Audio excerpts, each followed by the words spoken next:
그래서 AI 로봇이 일 잘하나? 그 이제 AI 로봇 일 잘해요.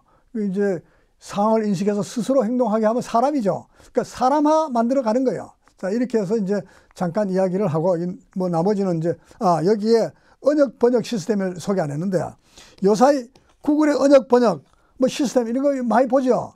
상당히, 잘 돼가고 있습니다. 그러니까 앞으로 여러분들이 인공지능이 발전하면 할수록 편리해지는 게 많습니다.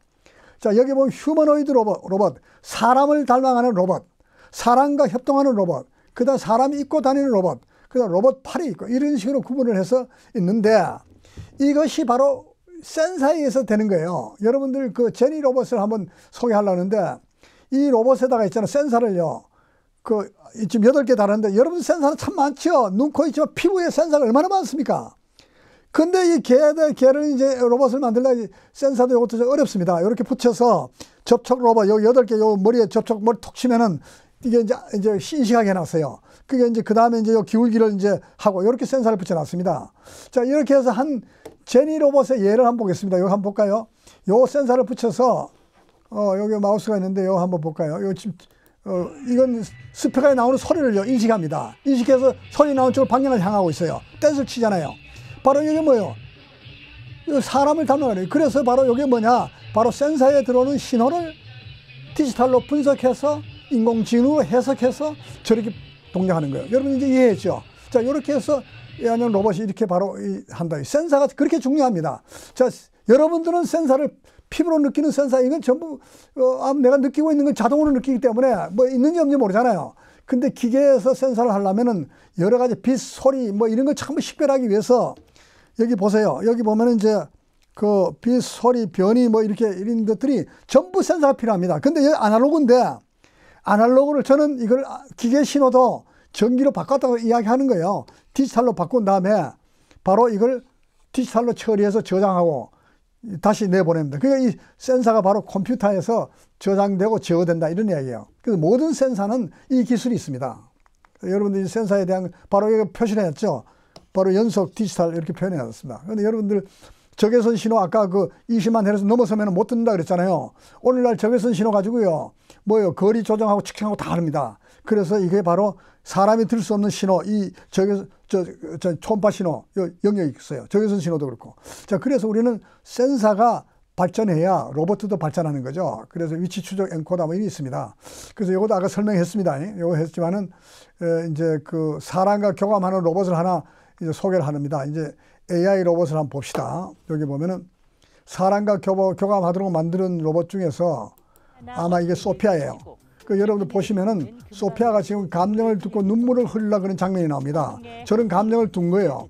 그러니까 그 사람을 닮아가는 거죠. 이게 여기 보면은 이제 그 봐요. 사람하고 이제 서로 이제 교신하는 겁니다. 행동을 따라 하지 않습니까? 지금 또 말도 해요. 자, 이게 이제 사람과 교감하면서 앞으로 사람을 지능을 벗어날 수 있다. 이거 바로 이제 자기가 말하잖아요.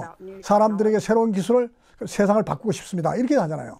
자, 이렇게 해서 이제 우리는 교감하는 로봇을 알았고, 그래서 다시 이야기하면 지능형 로봇은 대표적인 게 감지기, 그 다음 제어 시스템, 그리고 액추에이터. 바로 아까 다른 복잡하게 설명할 게 없이 우리가 이제 감지기에 대한 거는 이제 센싱하는 거죠. 그 다음 제어 시스템은 바로 인공지능이 들어가서 알고리즘 들어가는 거예요. 그리고 액추에이터가 이제 구동시키는 거죠. 자, 이렇게 해서 우리는 최초 휴머노 로봇가 나왔던 게 아시모, 아까 보여준 알트라 갈문은 상당히 동작 잘했죠.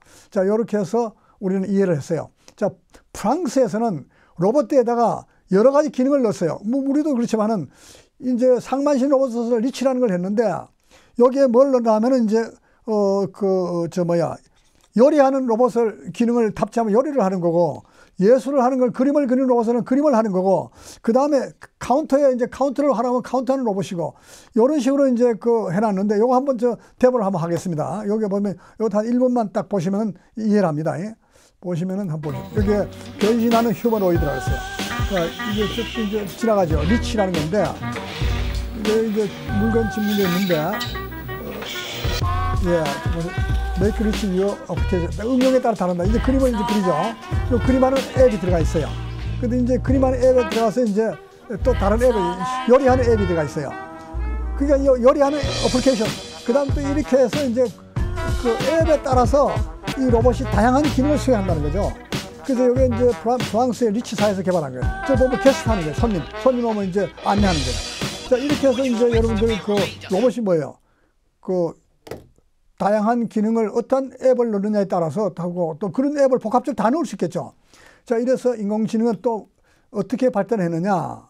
로봇이 여기에 보면 빅데이터, 클라우드, 로봇, 네트워크가 망과 연결했을 때 이게 빛을 나타내는 겁니다. 인공지능은 온라인 학습 능력 이런 걸 다 처리하는 건 다 알고 여러분들 그 이세돌이와 이제 그 알파고가 했던 것이 벌써 아마 2016년도 됐으니까 한 7년 됐죠. 이때 바로 여러분들 아시다시피 네트워크와 망과 연결됐어요. 클라우드. 이때 컴퓨터 서버가 3,000대가 물려있고 CPU가 뭐 한 1,200개 물려있고 이거 엄청나게 물려있어요. 근데 이 사람들이요. 이 R&D 하는 15조를 투자를 했는데 우리나라 돈으로 환산했어. 근데 이게 이 사람들이 그 알파고 대전 붙었을 때요. 50조인가 하여튼 그래요. 이거 그 돈을 버는 거예요. 주식에. 자, 그렇다면 삽시간에 네트워크를 통해서 경기를 했더니 이렇게 장사가 되니까 비즈니스 잘 되죠. 자, 이제는 뭐 여기에 핵심이 네트워크가 붙어야 된다. 그래서 디지털 네트워크라는 용어를 하려고 그래요. 여러분들이 서울과 미국 갔을 때 현재 하는 거를 잠깐 경로를 제가 보여드리려고 합니다. 이걸 여러분들 안 보이죠? 저는 보입니다. 서울에서 출발하면은 이제 여기 이제 노드를 거쳐서 이제 여기 보면 위성을 겁니다. 위성을 거쳐서 미국을 들어가요. 이제 미국 들어갑니다. 그럼 미국에서 이제 여러분들 요새 컴퓨터에 미국 이메일 주고받고 하잖아요. 이런 것들이 전부 뭐냐 하면은 이 네트워크를 통해서 했어요. 여기에 보면은 오픈 네트워크라고 하는데 제가 서울과 미국으로 이 컴퓨터를 붙여서 전송하고 보내고 위성을 통해서 가고 태평양 바다를 거쳐서 가고 하는 해저 케이블을 통해서 가고 하는 이 전체 망을 통해서 우리는 뭐라 그러냐? 와이드 에리아 네트워크, 광역 네트워크를 WAN이라 그래요. 그래서 이건 개방형된 망입니다. 여기에 붙어 있는 것이 뭐냐 하면은요. 여러분들 PC, 랩탑, 타블렛, 이것도 스마트폰, 서버, 로봇, 자율주행 이런 것들이 전부 여기 붙어 있어요. 그러면 뭐냐 하면 이게 터미널입니다. 끝에 붙어, 네트워크 끝에 붙어 있는 거예요. 자, 그 다음에 또 뭐가 있어요? 서버, 아까 구글 서버가 아까 알파고 하는데 한 3,000대가 붙었다 그러잖아요. 그 서버는 터미널이에요. 자, 이렇게 해서 붙었는데 요 사이에 있는 노드와 노드 사이에 있는 거는 여기 서울에서 금천 지구로 가가지고 위성 가가지고 미국 들어가는 이건 전부 경로예요. 그 경로인데 여러분들 요새 무선 통신에 5G, 4G 이렇게 듣잖아요. 여러분들 이것이 전송 빨라야 되지 않습니까? 이것이 디지털화되고 그 다음에 여러분 집에 광 케이블이 들어가서 빠르죠. 해저 케이블 광 케이블이에요. 자, 이렇게 해서 전송로 하는 걸 우리는 전송로 여기 이제 교환해주고 이렇게 하는 옛날에 이게 전화만 해서 전화국이었어요. 근데 요새는 이제 서버가 들어가면서 이게 노드 이제 교환국이 된 거죠. 라우터가 이게 전부 다 이제 그거예요. 자, 이렇게 하면 여러분들 네트워크 이제 이해해서요. 자, 네트워크 이제 이해한 게 와이파이, 블루투스는 이제 여러분들 집 쓰는 게 판이라 그래요.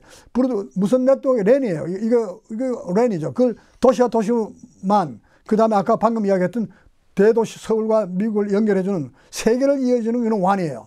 자, 이렇게 해서 우리는 네트워크에 이제 도사가 된 겁니다. 자, 이렇게 해서 여러분들은 이제 뭐냐 하면은 IoT, 사물인데 모든 사물이 네트워크에 연결해서 클라우드에다 이제 클라우드 터미널 일종이죠. 그냥 클라우드에 연결하고 빅데이터가 들어오면 이걸 누가 인공지능이 처리해서 뭘 한다고요? 지능 서비스, 전자상거래, 자율주행 이거 하는 거예요. 그래서 오늘 가상현실이 메타버스니 하는 것들이 전부 네트워크를 중심으로 이루어진 겁니다. 그래서 여러분들 인공지능이 이제 네트워크가 연결된 배달 로봇을 한번 봅시다. 요거는 이제 구경을 할 필요가 있어요. 배달 로봇이 이족 로봇인데요. 이것도 바로 뭐냐면 그냥 움직이는 게 아니라 네트워크를 통해서 위치를 전부 추적해서 방향을 잡고 찾아가는 거예요. 그래서 정확한 위치에 그 다음에 이 물건을 들고 배치를 하는 겁니다.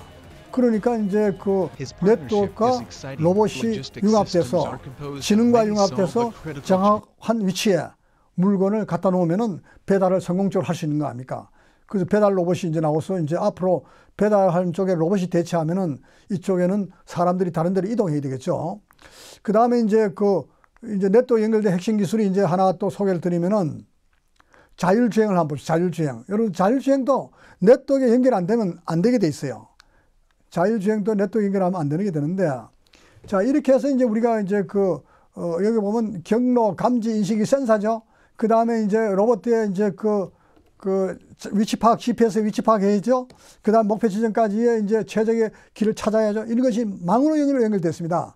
자, 그런데 이 망이 뭐요? 여러분 보이지 않는 이 무선이 막 움직이잖아요. 그죠? 움직이는데 이것도 보면은 바로 여기에 자율주행을 한번 보여드리겠습니다. 이게 네트워크 연결해서 지능이 완전히 이제 인공지능화되고 이 자동차가 이제 로봇에 대체이죠. 자율하면은 운전수가 필요 없으니까 안전하면 저렇게 둘이서 코풀이 춤도 추고 게임도 하고 마음대로 놀 수 있어요. 그러니까 뭐예요?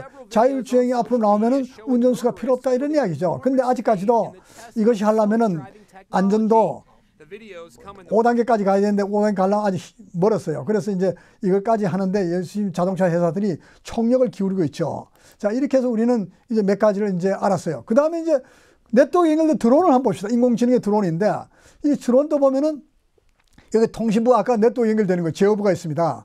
그래서 여기에 보면은 각종 센서들이 융합돼 가지고 이 제어를 누가 해준다고요? 인공지능이 해주면은 지능화되죠. 그래서 이게 네트워크 연결되고 이제 이 전번에 이슬람 국가의 호라산을 기획자 제거했잖아요. 이건 아까 로봇에서 조정형이 있잖아요. 조정형으로 했는데 한번 보죠. 어떻게 물체를 타켓을 이제 폭파시키냐 한 장면을 보겠습니다. 여기 보면 이제 드론 위에서 보면 이미지가 나타나서 저 움직이는 자동차예요. 저 가면서 저 화살표 안에 폭탄이 들어왔을 때 뭐예요? 그대로 파괴됐잖아요. 이것이 바로 드론입니다. 그래서 드론이 겁이 나는 겁니다. 군사용 드론이. 누가 이제 강한 드론을 개발하느냐? 이게 바로 이제 선진국들이 이제 지금 현재 경영하고 있는 거 아니에요. 자, 그래서 우리는 인공지능이 미래 삶을 바꾼다. 여기에 보면 이제 오피스 로봇도 있고, 그 다음 자율주행차, 인터넷 로봇 이런 것들이 유비쿼러스라는 말은 산재되어 있다. 온 전체가 어떤 산재되는 걸 하나로 묶어서 일단은 이제 개인화할 수 있다 하는 이런 이야기예요. 그래서 자, 이렇게 해서 우리가 이제 로봇을 보고 이제 야, 너 좀 설거지 좀 해줘. 그러면 설거지 해준다는 거죠. 그 중에 하나 예를 한번 봅시다. 진짜 해주냐.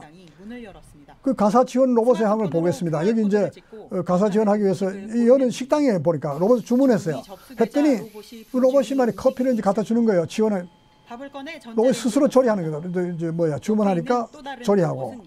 그다음 조리해서 로봇이 카레를 그릇에 담습니다. 따르죠, 커피를. 샐러드와 수저로 그다음에 저걸 이제 손님에게 음식을 가져다 씹어서 양팔이 있는 로봇이 또 따로 와가지고 로봇한테 전달하죠. 이제 가져가는 거예요. 그래서 이제 주문한 사람한테 갖다 주지 않습니까? 이렇게 해서 보면은 로봇이 앞으로 가사를 지원하면 되게 편하겠죠.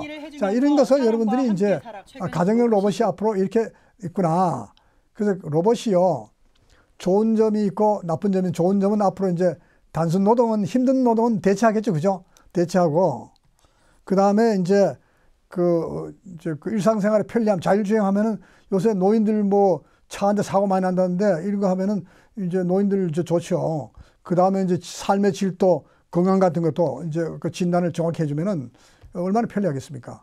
자, 근데 이제 문제는 실업자가 증가하니까 어떻게 대처할 건가? 그 윤리적인 문제, 이제 사람을 해쳤을 때 자율주행차 타서 사람 죽어서 어떻게 할 건가? 근데 개인정보를 오남용했을 때 사람들의 그 삶의 질이 어떻게 될 건가? 그래서 이제 그리고 또 AI 이 기술을 독점하는 업체가 경제를 독점해서 어떻게 될 건가? 이런 고민도 있어요. 자, 이래서 앞으로 이제 제가 잠깐 소개를 했습니다. 향후 직업이 없어질 직업이 이게 있어요. 콘크리트 공. 이게 무거운 건데 이건 앞으로 로봇가 대체할 거다. 사람들은. 그 다음에 정유건, 도축원, 고무, 플라스틱, 청원, 경찰 이런 이제 순서대로 환경비용 이런 거 단순 노동에 해당되는 거는 로봇이 이제 대체할 게 이제 확률이 상당히 높은 거예요. 그 다음에 이제 대체하기 힘든 것이 뭐냐? 화가 사진작 하는데 사실 여기도 했지만은 AI가요, 작곡도 해요. 하는데 감정이 있느냐 없느냐까지 저거 논란인데 이것도 대체할 수 있는 거예요, 사실은. 그러나 이 대체할 수 있는 확률이 좀 현재로서는 느리다 이런 이야기예요. 자, 이렇게 해서 10년 내 직업의 변화에 대한 것을 잠깐 나온 자료를 소개를 했습니다. 자, 그러면은 이제 컴퓨터는 어떻게 해서 이제 인간과 같은 뇌를 가질까 하는 게 나왔어요. 봤더니 2029년도에 구글의 이사가 그랬어요. 2029년도에 사람과 동일한 컴퓨터 나온다 이거죠. 겁나죠. 그 다음에 곧 일어날 것이다. 이 사람은 이제 저건 아니에요. 사이언스는 아니에요. 자, 그러나 이제 그 게리 커머스라는 심리대 교수는 20년, 50년 후 이렇게 됐습니다. 그러면 나온다는 거예요. 근데 이제 수십 년 내, 철학 교수는 수십 년 내라 그랬어요. 그 다음에 이제 100년 이상 지나야 된다 하는 거는 로봇 제조업체 사장이 그랬는데, 회장이 아마 하다 보면 어려움이 많아서 그런 것 같아요. 그러나 이 전체 내용은 분명히 사람의 뇌와 같은 뇌를 가진 것이 나온다는 결론이에요. 자, 그렇기 때문에 우리는 이제 여기 하고 현재 우리는 그러면 경제론을 좀 짚어볼 필요가 있습니다. 세계에서 산업용 로봇을 가장 많이 이용하는 데가 한국입니다. 한국인이 10,000명당 그러니까 700대니까 가장 많죠. 그 대신에 이제 미국은 이제 그렇게 많지 않아요. 그런데 문제는 시장 점유율이 기술을 우리 남의 걸 쓴다는 거죠. 기술이 일본이 제1위예요. 21%. 그 다음에 독일, 스위스, 일본, 또 일본 나오죠. 자, 이렇게 해서 회사를 중심하면 한국에 있는 현대중공업이 한 3%, 6위 정도 되는데, 이건 무슨 말이냐? 아직 기술이 그 산업화 로봇의 기술이 일본이라든가 독일이라든가 미국이 월등하게 강하다는 거죠. 그걸 이제 표현하는 겁니다. 그래서 이제 기술적으로 봤을 때 우리가 이제 10월 단위로 봤을 때 여러 그림 나왔죠. 기술력이 한국이 가장 7.4로 가장 낮습니다. 현재는. 근데 가장 높은 데가 이제 아마 일본으로 지금 나와 있습니다. 그런데 근데 저는 이제 여기에 또 자부심을 갖는 게 한국이 현재 7.4위지만은 세계 시장에서 여러분들 거의 한 나라가 몇 개입니까? 거의 100여 개 나라입니까? 하여튼 그 수많은 나라 중에서 한국이 벌써 여기 보면 10위권 이내에 들어가는 거죠. 근데 앞으로 이제 이게 이제 일본을 우리는 미국을 제치고 나갈 수 있다 하는 그런 또 자부심을 또 가집니다. 근데 이제 문제는 인공지능과 로봇의 과제가 뭐냐? 통제할 가능성. 이게 뭐냐 하면은 2016년도에 한번 사고 났죠. 그 테슬라에서 이제 자동차 운전하다 사망했지 않습니까? 그거 어떻게 해야 될 거냐? 누구 책임이냐? 이게 나왔죠. 그 다음에 군사용 로봇, 폭발적인 로봇을 텔론이라는 걸 개발했더니 이게 자폐증 환자처럼 막 움직이니까 어디에 사고 칠 줄 몰라요. 자, 그런 시 이제 그것이 자율성을 벗어나게 이제 함부로 행동할 수 있다는 거죠. 자, 그 다음에 이제 이게 인간이 개입 없이 스스로 판단하는 겁니다. 이게 인간이 개입 없이 스스로 판단하니까 이게 상당히 우수하다고 봐야죠. 근데 이제 자율성에 대한 수준에 대한 고민이, 여러분들 스티븐 호킹 박사 알죠? 앨런 머스크 이 사람들이 어떻게 했니 하겠냐면은 앞으로 인공지능 로봇 강력히 이거는 제어를 해야 된다. 안전장치가 필요하다. 이거 안 하면은 문제가 될 거다. 그게 아마 인공지능 로봇이 사람의 지능을 높아지기 전에 안전장치를 만들어야 된다 봐요, 저는. 근데 그게 이제 고민하는 것도 하나다. 자, 그래서 우리는 그 통제할 가능성이 여기 이제 있는데, 여기 제가 이제 그림을 이제 잠깐 이것도 이제 한번 봅시다. 여기 보면 바로 이제 웃는 모습 봐요. 자연스럽죠. 이게 이번에 라스베가스에서 이제 공개된 거예요, 이게. 그 로봇이 엄청나게 발전한 겁니다. 저기 보면 기계, 화학 뭐 여러 가지 있지만 센서도 발달한 거고, 안에 머릿속에 있는 지능이 상당히 인공지능이 많이 발전했다는 증거입니다. 그래서 우리는 이걸 보면서 앞으로 통제 가능성이 벗어났을 때 어떻게 할 거냐 고민을 해야 되는 거죠. 자, 그래서 저는 이제 여기에 이제 오늘 정의를 하면서 인공지능에 대한 핵심 기술이 뭐냐? 바로 AI, 그 디지털 로봇의 인공지능 로봇에 대한 AI 센서 기술, 로봇 플랫폼. 플랫폼이라는 게 로봇이 자유자재로 활동할 수 있는 그런 이제 그 기술 장소를 만드는 거죠. 자, 이렇게 해서 이제 AI의 혁명은 모든 신호가 디지털화됐다. 그래서 여러분들 요새 보면은 4차 혁명 다음에 디지털 트랜스포메이션이라는 용어를 많이 들어봤죠. 그러니까 모든 것이 이제 디지털로 바꿔야 된다. 아날로그를. 근데 아날로그를 어떻게 디지털 바꾸느냐? 이거 엄청난 뭐 기술입니다. 이 부분의 기술을 여러분 또 무시하면 안 되는 거예요. 그래서 디지털 신호하는 거, 디지털 컴퓨터, 그러니까 디지털 네트워크, 인공지능에 의해서 4차 산업이 일어나게 되었고, 저는 그렇게 합니다. 근데 모든 산업이 융합 네트워크와 연결돼서 인공지능으로 처리함으로써 물리적 공간과 가상 공간이 융합되고, 그 다음에 지능화 사회, 스마트홈, 스마트 시티, 스마트 팩토리. 자, 이렇게 해서 스마트팜 등이 출발하면서 전 세계 정보를 지능화 사회로 발전하고 있는 겁니다. 자, 그래서 이제 제가 이게 미래 사회는 기계보다 더 똑똑해지면 인간과 공존할 것인가? 요게 이제 여러분들한테 질문을 던지고 오늘 강의를 마치고자 합니다. 이상입니다. 예. 감사합니다.